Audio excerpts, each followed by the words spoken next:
All right. Thank you everyone for joining us today for our Volunteer Vacations host information session. Today we will go through our host guide and the application process for about 25 to 30 minutes. And then after that, I have 3 experienced American Hiking Society hosts who are here to help share a little bit more about their experience as AHS hosts. And then we will all help to field questions at the end. So I'll have some options for questions throughout the presentation. So feel free when I pause, chime in or put your questions in the chat and I'll get to those during those breaks. But there will also be time at the end for more of a discussion and question and answer session. With that, so first off, thank you all for joining. My name is Ellie Place. I am the programs manager at American Hiking Society and I use she, her pronouns. All right, so first off, we are going to talk a little bit about what volunteer vacations are for those who may be less familiar with the program. So volunteer vacations are week-long service projects that include building and maintaining hiking trails on public lands. Our crew sizes range anywhere from 6 to 15 and sometimes larger for hosts that are able to accommodate it. And these projects are always led by either an AHS crew leader or a host staff. And accommodations for these projects can vary greatly from backcountry camping to car camping, which is our most common option. And then also hosts who have lodge cabins or bunkhouses available with more modern and indoor amenities are also very popular with lots of our volunteers. These projects foster public land stewardship. They provide an awesome opportunity for volunteers to give back to the outdoor spaces that they love, meet new people, and also provide basically trail maintenance and volunteer labor for hosts to accomplish their trail maintenance needs. All right, so who does what? There are 3 main entities for hosting a volunteer vacation. So AHS, American Hiking Society, we provide the volunteer management and organizational support. The hosts provide the project plan, supervision, and leadership. And then the volunteers, of course, provide their time and their eager attitudes. So we'll go into this in a little bit more detail.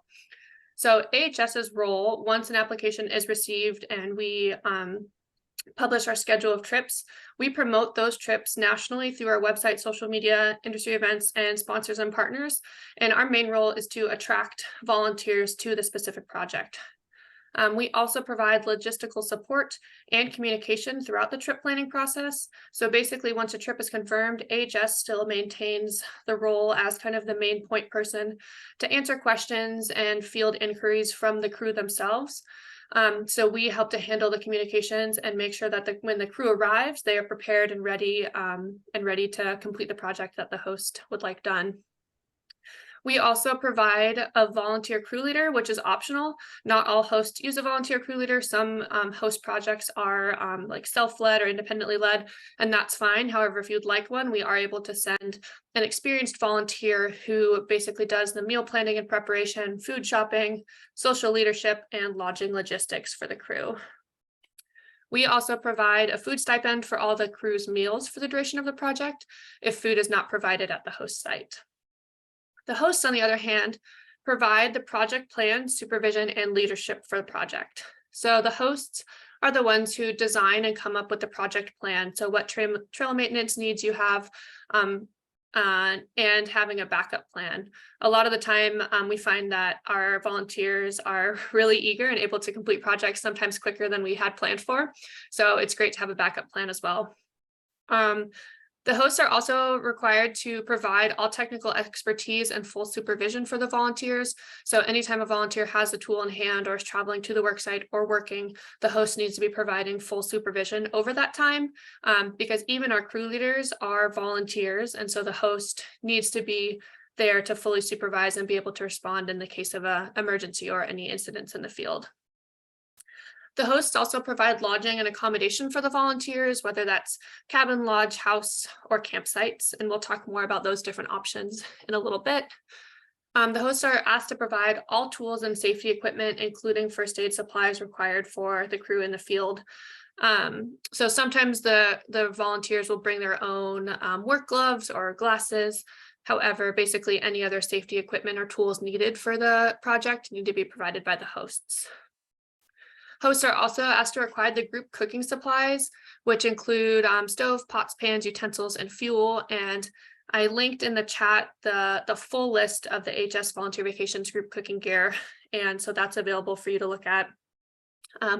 It is required that the host provide that gear. However, if there are certain items on the list that you don't have, or you've never hosted a volunteer vacation before, and that's a prohibitive part of hosting a volunteer vacation, AHS, we have some sponsors that have donated full cooking camp sets, so we can provide those or lend those out for specific projects that need them. So please don't feel like that is something that stops you from hosting a volunteer vacation, because we will definitely work with you to make sure the crew has everything they need to cook. We also ask that the hosts follow the COVID specific guidelines for hosting. This year, we currently do require all volunteers to have proof of COVID vaccination to join a volunteer vacation. However, next year we are moving to just strongly recommend COVID vaccines, and we will no longer require them. That is not listed on the website yet, since that's kind of a change for next year, but just so you all know. Yep, and then volunteers provide their time, their eager attitudes. They will provide their personal camping gear. So if they're backpacking, camping, they will bring their own sleeping bag, tent, personal items, and everything they need for the lodging side of things, as well as volunteers provide their own travel to and from the project location or the nearest airport. All right, so what is the impact of volunteer vacations? So we don't have our totals yet for 2023, since we're still kind of in the middle of our busy summer season, but in 2022, a total of 303 volunteers joined one of 34 volunteer vacations that helped to create or maintain access to over 45 miles of new or existing trails. Since the start of the program, AHS volunteers have contributed over 650,000 hours of service that have helped to maintain about 5,000 miles of trails and topped $11.5 million in volunteer labor. So this program has been hugely impactful to help create and maintain access for trails, and especially for places that may have backlog trail maintenance needs or projects that don't otherwise have staff or funding available. Volunteer vacations is there to help kind of fill those trail maintenance needs. All right, so I'm going to go a little bit into the timelines, which will just help give a little bit more context about the next part. So we're going to talk about the timelines, and then we will kind of dive into designing a volunteer vacation project as a host. All right, so we are currently in our fall application timeline. So between now and November, we are accepting and reviewing host applications.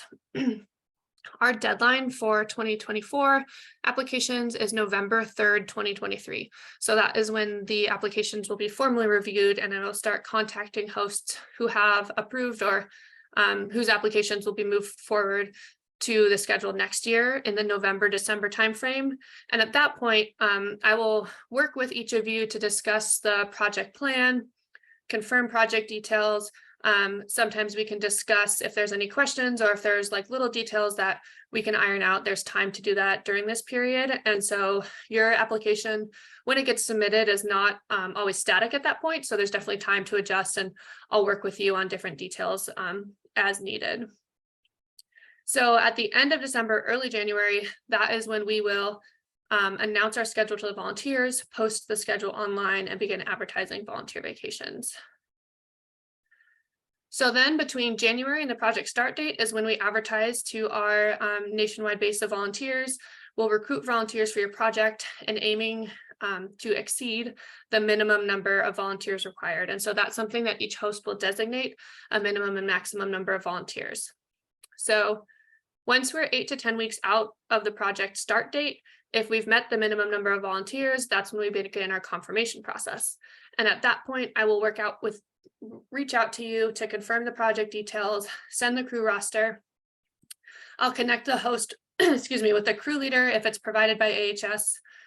And I will share a crew roster that includes all the volunteer details, their experience levels, their comfort hiking, their comfort backpacking, if that's required, any fitness, mobility, and dietary considerations.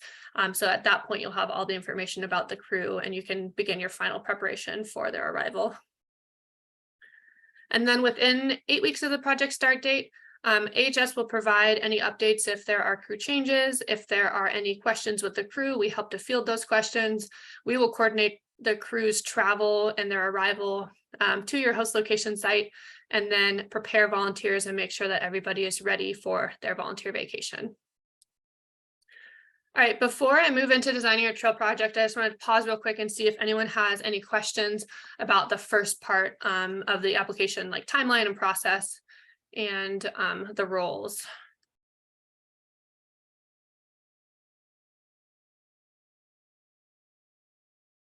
All right, if no one has any questions, I will go ahead and keep on chugging. Oh, wait, I see one coming. Oh, Lisa says you're doing great. Thank you, Lisa. All right, I will keep on going, but feel free to put any questions you have in the chat. All right, so when designing a volunteer vacation, one of the biggest considerations is that American Hiking Society is dedicated to protecting foot trails on public lands. So therefore, when considering your project, please come up with a project plan where the bulk of the project work is focused on building or maintaining foot trails on public land, so trails that are open to hiking. We don't mind trails that are open to mixed use, so hiking, biking, horseback riding. However, we like to focus on at least having hiking as one of the designated uses of that trail. Most crews are between 6 to 15 crew members, and the hosts are the ones who designate the minimum and the maximum. So we usually don't accept crew requests with a maximum that is less than 6. We think that 6 is kind of a good number that is able to still maintain that group atmosphere that we like to foster on these trips, but then we're able to open it up to 15 plus, depending on our crew leader support as well. You can schedule a project anytime during the year. However, there's a couple things to note here. So historically, the most of the trips fall between summer and fall. And there's a couple things to consider here. So we want to consider when the weather is ideal to host a volunteer vacation. So in warmer climates, maybe that's a little bit earlier or later in the season. So in the spring or the fall. These are vacations, and volunteers do love to travel to new places and like to see some seasonal attractions. So a lot of our trips in the fall are known for like their fall foliage, or maybe their spring blossoms earlier in the season. And it's great to consider kind of the other attractions that your destination might have during those different timeframes and plan your trip accordingly. Also, if dates are flexible, please let me know in the application, because if there are too many trips that hosts apply for in the same week, but you have flexibility, there's a better chance of us fitting your project in just another time of the year so that we don't overwhelm and have too many trips happening at the same time. Okay. All right, so the project itinerary. So when planning your project, most trips are set up so that the volunteers travel to the project location on Sunday. They will set up camp, have dinner, a group orientation, and introductions within the crew, and no trail work is done on that first Sunday. Then the project work is done between Monday and Friday, and we ask that the crew gets at least a half day, usually a full day off, to enjoy the vacation part of their volunteer vacation. And usually the crew will like to sometimes go into town or go to a national park if there's one nearby, or go hiking, or just relax and do their own thing. The hosts are not required to provide any sort of activity or structured thing on that day off. However, if you are able to provide something like a wildlife refuge tour or a guided hike, those always are very popular for volunteers, and those go over really well. So Saturday is the last day, and that is usually the day that the crew just breaks down and travels home. And so Saturday is also not a project work day. So our typical volunteer vacations involve 4 to 4.5 days of actual trail work. So please keep that in mind when designing your project. In 2024, we're also going to pilot a new weekend-long volunteer vacation type. So we're going to select several volunteer vacations if there's interest in hosts to have shortened trips with the crew arriving Thursday, working Friday, Saturday, and half of Sunday, and then departing on Sunday. So this is kind of a unique and new thing that we're going to do next year. I'm going to work with just a couple people as interest allows on hosting these trips. So just to keep that in mind, that's an option for next year if you have some smaller projects that maybe can be completed in less than 4.5 days of full trail work. On a typical work day, we advise the volunteers to expect about 6 to 8 hours of work.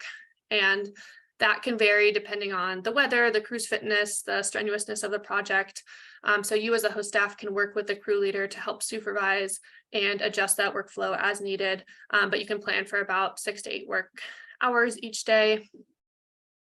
And make sure to also incorporate a couple hours on Monday morning or the first project workday to go over tool safety, trail work safety, and to discuss the project with the crew.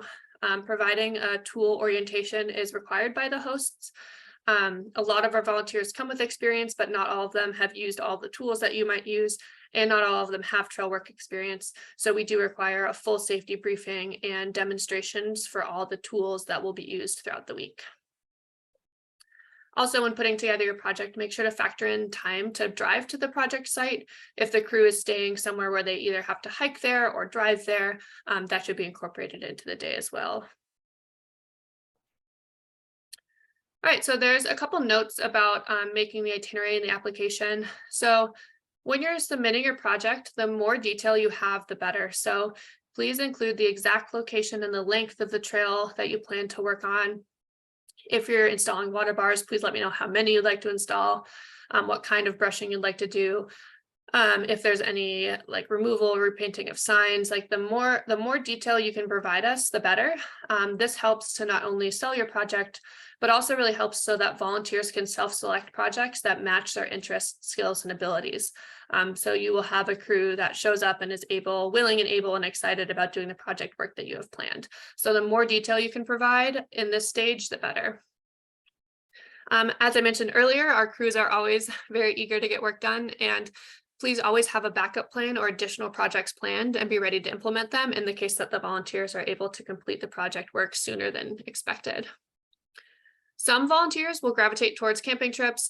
Some will only consider trips with indoor accommodations. So kind of whatever your accommodation type is, we can expect to have different volunteers attracted to different types of projects. We've found, however, that if you are doing a camping trip, being able to provide access to a shower before departures is greatly encouraged. So if you know of like community showers or a community center in town where the crew can go, please include that in your application because that helps people pick their projects and what they're comfortable with. We also highly encourage that providing an airport pickup for the crew. So if host staff are able to pick people up from the airport and drive them to the camping or lodging accommodations, that helps a lot more volunteers feel comfortable and just lets them be able to join the project where they won't have the expense of a rental car or a ride share. All right, so now I'm going to go a little bit more into project types, ratings, and accommodation. So as you're working through the application, you'll be submitting information and let me know about each of these project types, how you rate your project, and what accommodations are available. So we have 2 main project types. One of them are day hiking and one of them is backpacking. So day hiking trips, pretty self-explanatory, trips that do not require backpacking to the base camp and lodging. However, they could require the crew to hike into the project work site or to be driven to the trailhead each morning. Our backpacking trips involve backpacking to base camp. And in these cases, volunteers provide their own camping gear and are prepared to carry personal gear and sometimes a portion of the group cooking gear and tools to base camp. For these projects, we highly recommend prior backpacking experience for the volunteers to participate in these trips. And our day hiking trips are usually the less, there might be people who join who don't have as much camping experience. All right, so accommodations. So these are the different accommodations that we offer. So car camping tent sites. Base camp will be car accessible, and usually there is water available or bathroom access, even if it's a pit toilet. We also have primitive tent sites as one of our options. So that would be a backcountry camping situation where volunteers maybe have to filter water or water is not available from a spigot or a faucet. And usually that involves hiking into the backcountry. Indoor lodging, shelter, cabin, lodge, dormitory, house, whatever is available. In those circumstances, a lot of the times volunteers will provide their own linens and sometimes a sleeping bag still, so that's fine.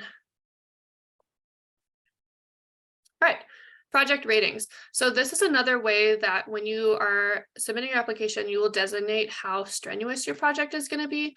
And this is another really important thing for us to help volunteers select which project matches their interest and physical ability. So these project ratings, we take a lot of consideration to make sure that volunteers are signing up for a project where the strenuousness matches the actual project work.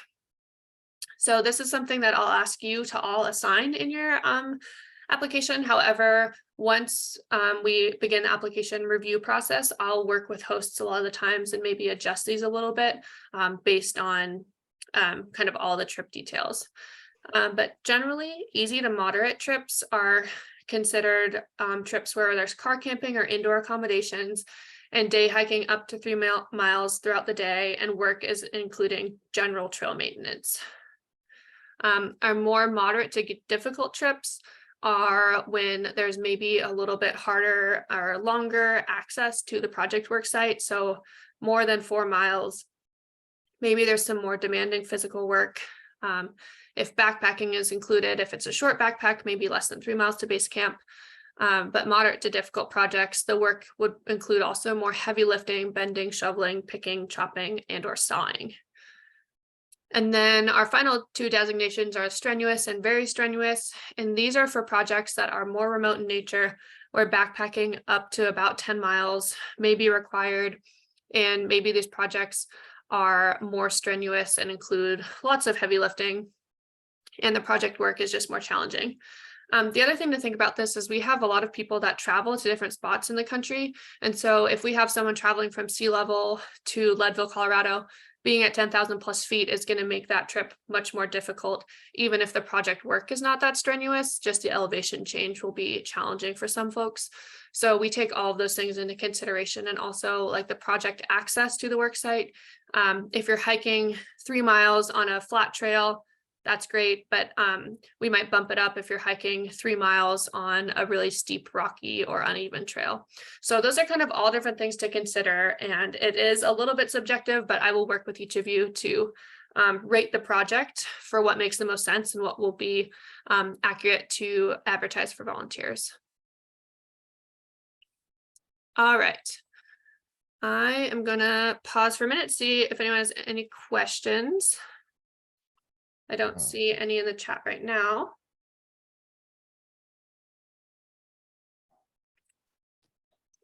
All right, so I talked briefly about AHS crew leaders, so I'm going to go into a little bit more about what their role entails and what they provide on a volunteer vacation. So AHS crew leaders are optional. You can request an AHS crew leader to join on your project, and we will do our best to match a volunteer AHS crew leader with your project. They serve as a social leader. They aid in communication with the crew. They supervise and plan all of the meal planning and preparation. They help to coordinate lodging details, coordinate travel with the crew, and they will essentially serve as the main point of contact between the host and the crew. So if you have details to pass along to the crew, you would pass that to the crew leader, who then shares that with the crew. So they are a huge help in preparing everybody for a good, productive week. Although crew leaders are usually veterans of the program that usually come with significant amounts of trail service and experience, they are not expected to be experts in trail building and design, and they're not paid for their leadership role. So the crew leader will ultimately look to the host for the project guidance and for designing the project and supervising the crew and being the main point person for all safety and logistics in the field. So just kind of comparing that back with what the hosts provide. So the host, even with an AHS crew leader, the host is still expected to provide the project plan and backup plan, the technical expertise, and full supervision for the volunteers. The host is the primary responder in the event of an emergency in the field. The crew leader is there to basically support the host in doing all these roles, but they are volunteers. So please do keep that in mind as well. All right, so I'm going to talk now a little bit about the volunteers and what to expect as far as who will show up. So AHS volunteers come from truly all walks of life and from all ages, or from all across the country. The age ranges from 15 to 80. So the host will determine the minimum age of the volunteers. Okay, Bridget asked a good question. So will the crew leader participate in the work? And if so, should they be included in the count for crew members? Yes, so the crew leader is still a volunteer that will fully participate in the project work. So they will be included in the maximum number. So if you request a crew of 10, one of those spaces will be the crew leader. That's a good question. Okay, so yeah, so age ranges from 15 to 80. And the host will determine the minimum age. AHS, we allow those under 18 to join a volunteer vacation with a parental or legal guardian. We usually don't go much younger than 16, and that, however, is ultimately up to the host staff. So if you are able to accept younger volunteers with a parental guardian, great, let me know in the host application. But if not, 18 up is totally fine. And many of our volunteers are repeat volunteers who like to come to one or more volunteer vacations year after year after year. So many of them come with significant trail work experience, but there is no experience required to join a volunteer vacation. And often we will have 1 or 2 people per trip who it might be their first volunteer vacation ever or their first time doing trail work. So please consider this range of experience when designing your project. And all projects should require no previous experience needed, although it is likely that you'll have a crew with a good amount of experience under their belts. Yeah. All tool use, instruction, and full supervision needs to be provided for the duration of the project work, regardless of the experience that the crew comes with. All right, so this is kind of what we advertise as a day in the life of a volunteer vacation crew. So everything varies a little bit depending on the location, the weather, the project rating, and the crew themselves. However, typically the crew will wake up early. They will cook themselves breakfast in a group manner and then be ready to be on the trail around 8 to 9 a.m. depending on the project work. You can expect about 6 to 8 hours of work each day. If it's hot, maybe cut that a little bit shorter or start a little bit earlier. That's all kind of flexible, and the host and the crew leader can work together based on what works best for the crew, and that might change throughout the week depending on everybody's skills and abilities. The crew will pack their lunches to eat on the trail. Typically, sometimes if the location of the project work is close to where the lodging or accommodations is, they can go back to the cabins or grab lunch at camp. But typically, if you're hiking into the project work, they'll expect to eat their lunch on the trail. And we always want to incorporate plenty of breaks, water breaks, snack breaks as needed, and encourage volunteers to not overexert themselves, especially in the first day or two. We usually have to watch for that. Most projects will wrap up in the late afternoon, hike back to camp, and enjoy a few hours of free time or hanging out around a campfire. They will reconvene for dinner, which they will coordinate and cook themselves. And then after dinner has been cleaned up, we have free time to relax, sit around the campfire, and get to know the fellow crew. We also like to give 1 full day off of work to take a hike, take a tour of local attractions, go into town, grab a shower. Sometimes the crew likes to go out to dinner on this day. That's all kind of up to them, but the more options that you can provide as a host, the more attractive the trip is. So if you're able to provide a guided hike, please let me know that in the application. If you'd like to take the crew out to dinner on the last day, that's another great perk. There's kind of different options here. Like some parks, if you have kayaks and they're able to rent those for a discounted or free rate, things like that really help to sell your project and really enhance the vacation part of the volunteer vacation. So we find volunteers really enjoy that. Travel. So travel is on the volunteers, so they will coordinate their travel. The one thing to note is that for backpacking trips, please keep in mind that we usually have 1 full day of travel for the crew to arrive at the location. And sometimes that means that they'll just camp at the trailhead that first day and then hike in the next day. So please include those travel days in your application. And if your trip needs to start a day earlier, end a day later than the week, that's totally fine, but just keep that in mind. Volunteers are responsible for their own travel costs to or from the site, And airport pickup is encouraged and makes your project more attractive to volunteers. However, if it's not possible, what we usually just do is have the crew leader help to coordinate carpools between the crew. And that is almost always no problem at all. So if you aren't able to provide airport pickup, that's okay, but we do highly encourage it. All right, so volunteers provide their own tent, sleeping bag, pad, and all their personal gear, including eating utensils for any backcountry camping trips. If there are any volunteers that need extra gear, HS is able to help support them get the gear they need. However, we ask that tools, camp and cook gear, first aid equipment, also I want to add like any communications equipment will be required if the crew is going to be in a remote area, needs to make contact with the host staff. We ask that they also provide any communications equipment that may be needed in the field. And the crew leader is also the person who will communicate whatever gear needs there are for your specific location with the crew. So they kind of act as a liaison to pass that information along to your crew. All right, so we're gonna, next up, I have some time for some of our previous and current volunteer vacation hosts to share a little bit of experience about their projects and their experience with AHS. So we'll start with Matt Davis with the North Country Trails Association. Good afternoon, everybody. Can you guys hear me? Yep. All right. So yeah, I've had the fortune of leading, I think, at least 10 volunteer vacations as the project host and also as the crew leader. And that has ranged from doing trail maintenance on the North Country National Scenic Trail in North Dakota with a crew as small as 3, which, worked out really well because, you have 2 mowers, you don't need a whole big crew.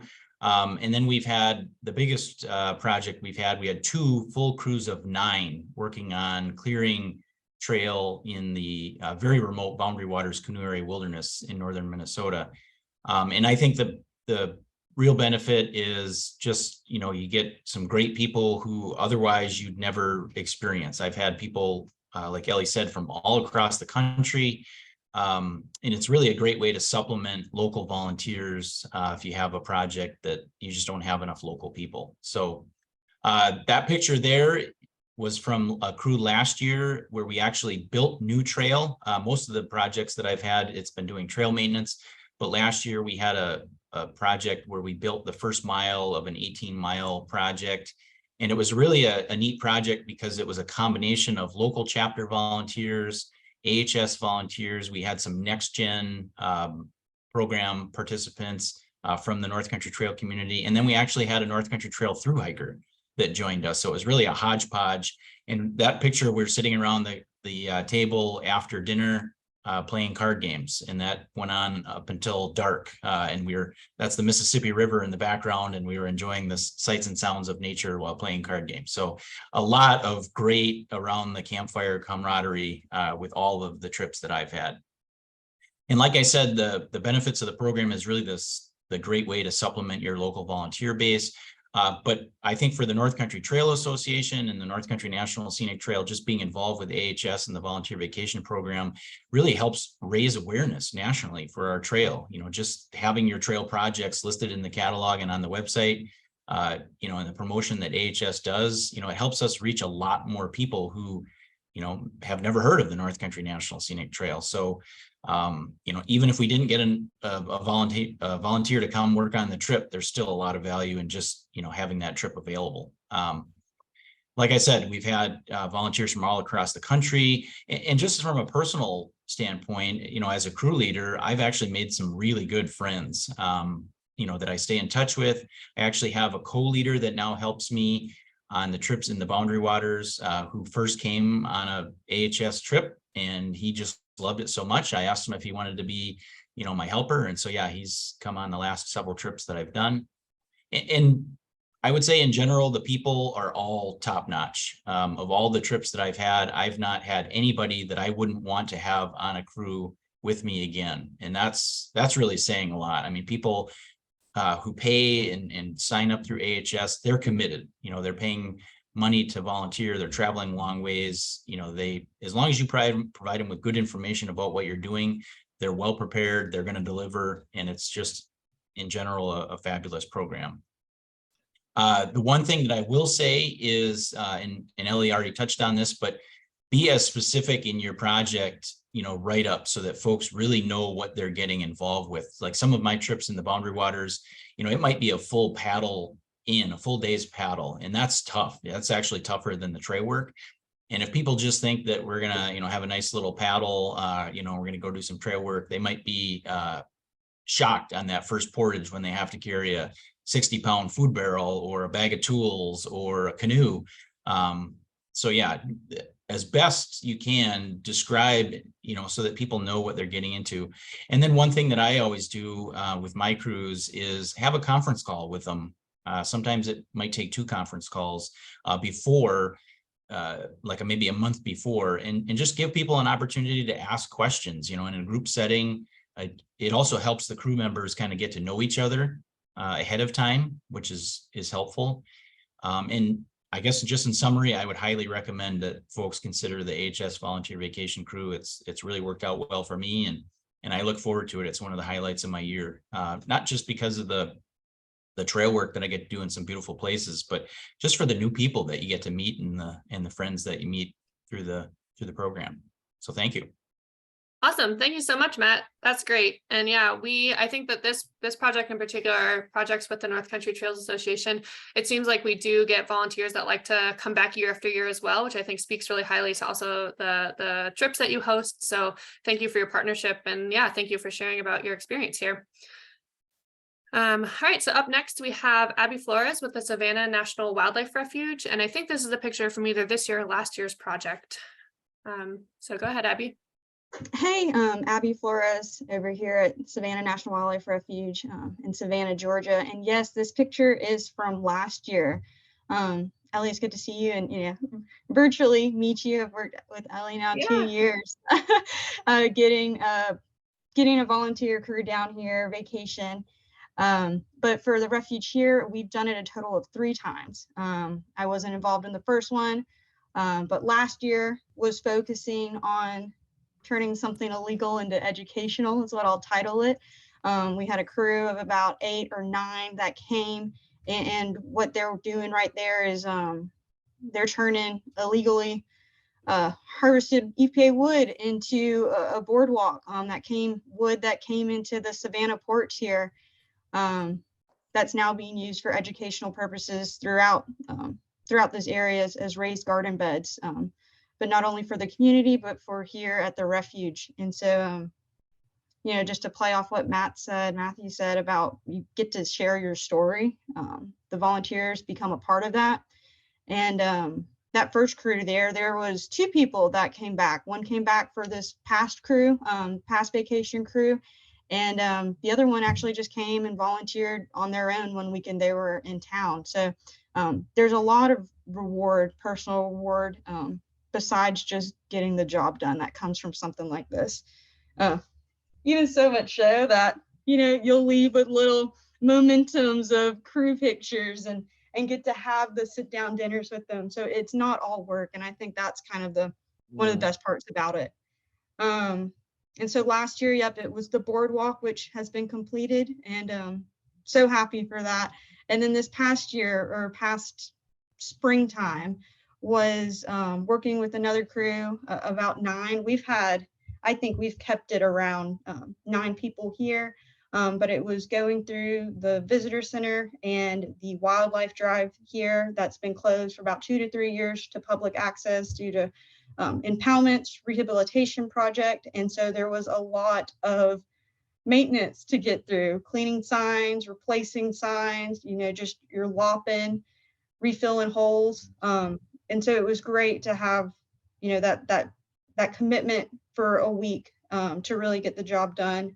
Now we've had a crew leader. Each time that I put in an application, I've asked for a crew leader. It's helped really coordinate the rest of the crew, kind of streamline questions. Like you said, airport, who needs to be where. And so for me, I really enjoy having that crew leader because it's kind of like we kind of tag team.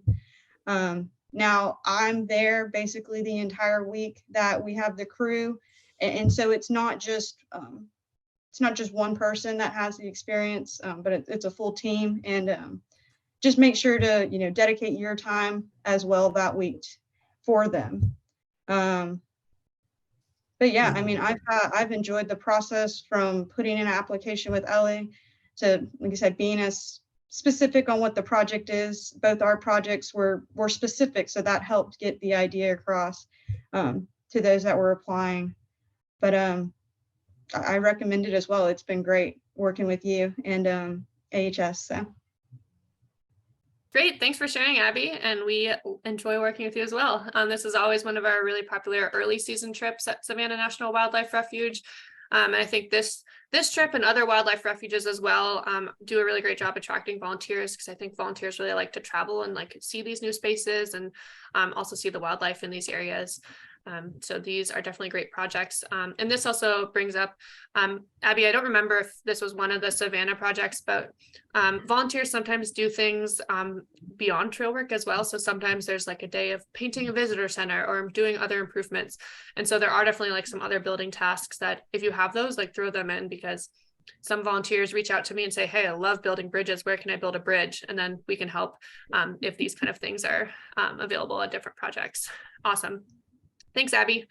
All right, and now we'll have our last host, staff representative share. So this is going to be Claire Shipton with the U.S. Forest Service in Chugach National Forest up in Alaska. Old Sterling. Hi Mark everyone, noticed can you hear me? Primitive gravel, no maintenance. we low can. clearance, or something Sorry, similar. That sorry, I was have the note another there. meeting going on next to me, so hopefully Just because you can it's- just hear me. It's a little But different. hi, I'm Claire. than- I sorry, work there's a meeting going for on the next Chugach week. National Forest on the Seward Ranger It's different District than Falls Creek and Crown Point. out of Moose Pass, Alaska, near Seward. And I have been working with American got it. Hiking Yeah, I'm just Society thinking- for the yep. last 3 years. I just saw a post about it in 2021 and decided to throw something out there. And It's not gated. People yeah, drive we've it been in their lucky regular to roads. People go get hump back there and stuff our like that. projects filled So, each year. but, you don't want to take an and RV on it, that's why I love I've clearance and, done different types of projects, but in minimum maintenance. It is a little 2021, minimum maintenance, but I it was just keeps pregnant, themselves so I from coming didn't back there. actually get to go on the trip, but I did all the coordinating and setting everything up. And Ellie made it really easy. And I worked with one of our backcountry trail rangers, led the trip with a Mobilize Green Yeah. volunteer. And Monica has INHG this coming is up where for I the met Clear Lake to show up as the being volunteer crew leader, motorized. Shirley, here. And as well. Shirley lives in Anchorage, Alaska, and I've been lucky to be partnered with Shirley for each of our trips. I've asked for a volunteer crew leader, and Shirley, now we're I'd say at least acquaintances, Pretty if much more overused than that. there. And so I kind of talked over the idea with Shirley ahead of time and get Shirley's feedback. And Yes, it's in our pretty great district. to have someone to reach out to, and such a I guess committed pretty much the Bear Lake volunteer access crew point leader. where that junction is. But yeah, so in 2021, we built these, some would call them small bridges. They're technically called no deck puncheon. And I think that was a pretty big success. People like building things. And they were nice small structures to kind of manage. Unfortunately, like I said, I didn't get to work with them. But if you see from that crew picture, it looks like, and it sounded like everyone just had a really great time. And I got really great feedback from our backcountry trail ranger. And she was like, this program is pretty awesome, worth investing in. And we should start kind of trying to stockpile some crew kitchen supplies, because this is a program that's worth investing in. So we've been, the Forest Service has been trying to purchase some things to have it available so we can continue doing this. And I'd say it's gotten easier each year as, I communicate with the volunteer crew leader, and Ellie is really easy to reach out to. And we've got some supplies now stockpiled. And then, yeah, in 2022, we went a different direction, and we had this trail that was built in 2015, and the back slope had been all grown in. You can see in the middle on the top left, all grown in with like 5-foot birch trees. And these volunteers That is showed what- up, and we spent 4 like long days Go ahead, just Bob. ripping these trees out by the roots. And I was so impressed. Like, this was my first time working with them, but they were all so eager. And they weren't going to leave until we got to the top. And they just did an awesome job. And it was, I was the Forest Service trail crew leader for a decade. And I couldn't have gotten my crew to do this. They would have just wanted to brush it with brushers. But these volunteers were just awesome and super devoted. And then I was totally hooked on the program. So in this year, it was a pretty ambitious project to rebuild this boardwalk step and run. And it was in the backcountry, about 4 miles up on the trail. And it turned into helicopter support because we don't really have pack animals around here. And American Hiking Society wound up applying for a grant and getting the funding to pay for a local vendor to helicopter our supplies up there. And I have to say it was a lot logistically, because the Forest Service doesn't really make anything too simple. But the part that I worked with American Hiking Society on was pretty straightforward. But yeah, federal agencies, have their things. But all in all, we made it. We got all our stuff there. And yeah, it was a pretty ambitious project, but we got it done at 6 p.m. on that Friday. And Shirley, the volunteer crew leader, sent me an email saying, look at All Trails and look up the Lost Lake Trail. And people are commenting on how awesome it is. So that feels good. That the public's noticing it too. I wish we had like put up a sign to say done by volunteers. You can volunteer too. But yeah, it's been a really positive experience, and we've gotten some good projects done that the trail crew here just doesn't have time to get to. So yeah, I think, yeah, you can go all different ways, different kinds of projects. The one thing I would say is, after speaking with Ellie, like, just be sure when you're applying to think of everything that you could need that American Hiking Society could help provide you, and what you want your volunteers to know. And like Ellie had said, the more specific you are on needs, maybe the more restrictive some of the projects may be. But I think if you make it a fun, accessible project, people are looking for fun things to do. And that's also, it's been pretty enlightening how devoted people are. And they, a couple that works full time, they spend their 1 week vacation of the year to come and pull birch trees out, and they're stoked about it. And it's cool. I've met some cool people that are very devoted. And I'm saying, in my future years, when I get some free time, I'd love to go on one of these trips myself and check out some other forests. So yeah, I recommend. And Ellie's great to work with, so reach out if you have questions for sure. Awesome. Thanks so much, Claire. Yeah, we've really enjoyed our partnership with you up there as well. As you can see with these 3 projects, Alaska is also a destination for lots of folks. And a lot of these people are coming to Alaska, sometimes for the first time, which is really fun. And Claire brought up a great point about that we do sometimes have access to apply for funding for specific project needs if, as a host, you aren't able to provide that. We can't guarantee anything at this point, but if you need something like that, please include it in your application and we'll work with you to see what we can do. This is another project where the crew or the campsite is a 2 to 3 hour drive away from the airport. And so we also work to source funding each year for a shuttle to bring the volunteers out there. So there's different things like that that we can sometimes work to get funding for. But the more you include that in your application, the better. All right, so thank you so much for those 3 wonderful hosts who shared their experience. We have, it looks like 8 minutes to the hour, so the rest of the time is just available for questions. So if anyone has any questions, feel free to unmute yourself and chime in, or put them in the chat if you're more comfortable with that. Either one is totally fine. This is kind of your time to ask any questions about hosting, about the application process, or anything in between.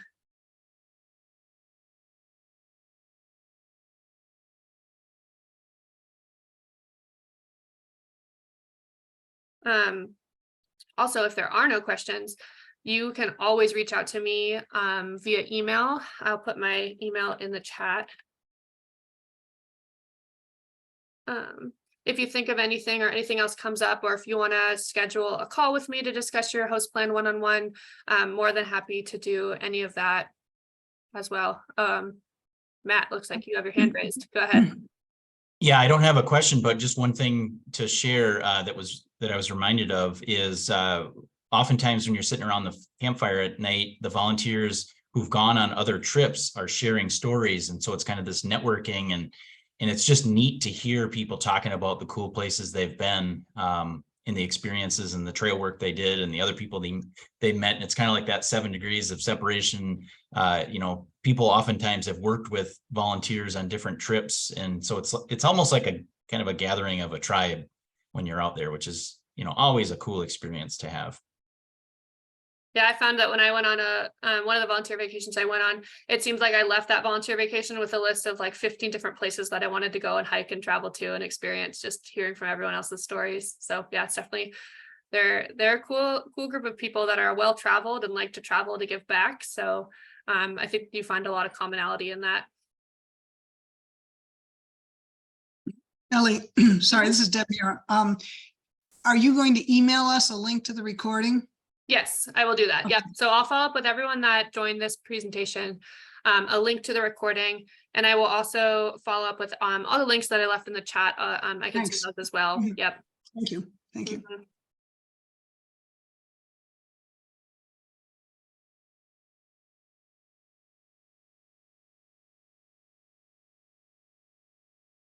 All right, if there aren't any other questions, we can go ahead and wrap up. But I just want to say really quickly, thank you all so much for joining us today. It's really exciting to have so many amazing hosts. I think the hosts are obviously a huge part of what makes this program successful, is having these projects that volunteers are really excited to go out and give back. So thank you all for your consideration for hosting a volunteer vacation, and please let me know if anyone has any questions. I am available to help. As a special shout out to Matt, Abby, and Claire for sharing your experience today on this call. That was great to hear. Wonderful. So thank you all. And I hope you have a great rest of your day.